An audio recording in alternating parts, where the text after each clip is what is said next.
গত 26শে মে অভিশপ্ত ঘূর্ণিঝড় রিমেল ঝাঁপিয়ে পড়েছিল আমাদের বাংলার বুকে, তছনছ করে দিয়েছিল সুন্দরবন অঞ্চলকে। এই দেখতে পাচ্ছেন শান্ত নদী হয়ে উঠেছে উত্তাল, প্রায় পার ভাঙা ভাঙা অবস্থা, একজনের দোকান প্রায় শেষ হয়ে এসেছে।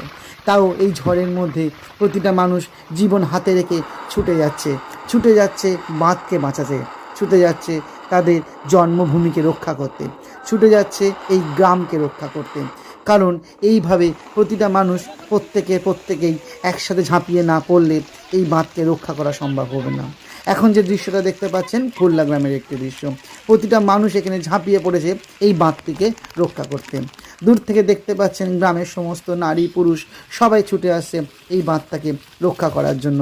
কারণ একটি বাঁধ রক্ষা হলে বেঁচে যাবে একটি গ্রাম, সহস্র প্রাণ। তাই তো বলি, এই ঝড় আনন্দের নয়, এই বৃষ্টি সুখের নয়, এই বৃষ্টি অভিশপ্ত।